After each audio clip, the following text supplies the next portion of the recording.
झालं ग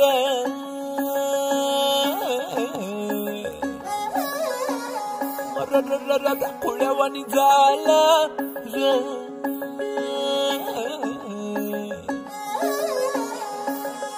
सुंदूर मुंदूर पहाटाला टिपूर टिपूर चांदण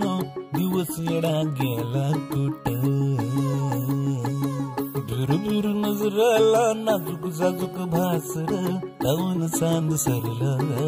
कुठं पांदावर पाय हाती आभाळ गाव तया अपसुकवार नव उर्रा